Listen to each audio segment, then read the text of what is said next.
I'm Cape Joel, and this is Comic Smack, your weekly, daily, all the time, anytime comic book show where I give you your fix of everything you need to know from the world of comic books and superheroes. And on today's show, we are taking a closer look at Man of Steel issue number 1. See the secret origin of Rogol Zar, the alien who claims to have destroyed Krypton. What'll happen next? Well, let's hop on in together and find out. Alrighty then, so as the comic opens, we once again see Rogol Zar, the brand new Bendis villain who we previously saw in the pages of Action Comics number 1000. He's meeting with a group of power players called the Circle, made up of Guardian of the Universe Ali Apsa, some Ranians, some Thanagarians, some New Gods. So basically exactly what Bendis did with the alien races in Guardians of the Galaxy, and the Illuminati. Wow, did not take him very long to start ripping himself off, am I right? What's Rogol's deal? Well, it seems that he wants to destroy all of Krypton. He says that the race can't be trusted, that they're growing too powerful too quickly, and that they could very well destabilize the rest of the universe, but the Circle pretty much blows him off. Now, back in the present on Earth, Superman is dealing with Killer Moth, who has come all the way to Metropolis to try and off his former partner, Firefly. In a fun and funny twist, Firefly thought he would be safe hiding out in Metropolis because no costumed villain ever dares cross the borders there, what with Superman running around. From there, the Man of Steel responds to an apartment fire. Apparently there's been a series of apartment fires that week. He does everything he can to save a young girl who was trapped inside. Why, he even makes a new friend along the way, a brand new Metropolis firefighter who's transferred in from Central City. Her name is Melanie Moore. Not to be confused with Robinson Wright, the other new alliterative character from another city that Bendis created for his Action Comics run. In fact, she shows up here too. The two banter for a little bit and even kind of flirt again. This feels kind of weird because they're still playing with the idea of whether or not Clark and Lois are still together. Maybe they're fighting, maybe they're taking a break, I just don't know.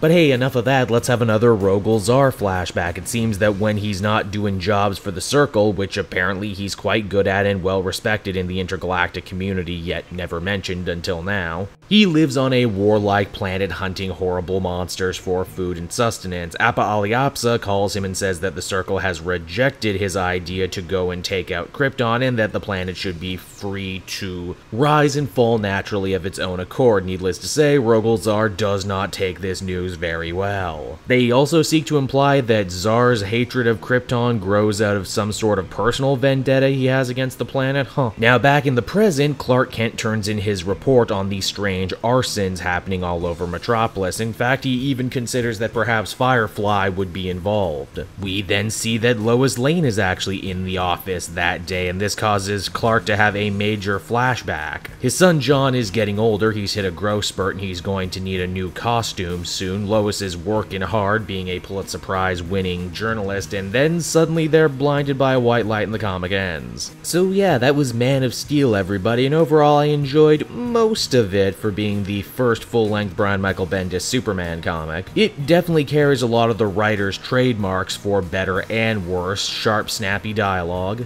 an abundance of new characters, as well as a full and complete shakeup of the status quo, or at least I think that kind of seems to be the tease right now. Did he actually put John and Lois in a box somewhere? Are we going to potentially see a single Superman trying to date again? Again, I just don't know. I also know I wasn't fully convinced by Rogol Zar as a character the first time I saw him. He just seemed over-designed, and the idea of making him the real person who destroyed Krypton seemed like a bit of a reach to me. But if this issue is any indication, we are actually going to learn a fair amount about who he is, what makes him tick, and why he hates Kryptonians so much. Overall, I would say this one got off to a decent enough start, and I'm definitely interested enough to see where it goes from here. I would give this one a 7 out of 10, so that's Man of Steel, everyone. I hope you enjoyed the video, and as always, want to take a closer look at some of these other videos I've been working on, then you can follow me on Twitter and Facebook at Cape Joel, so you're always up to speed on what I'm doing next. And hey, if you're in the market for some comics and want to save a bundle, please use my book depository link down in the description. Not only will you save, but everything you buy goes to support me in the channel, which is always appreciated. And until next time, everyone, this has been Cape Joel. Thank you so much for watching and listening, and I'll see you all again next time. Bye-bye.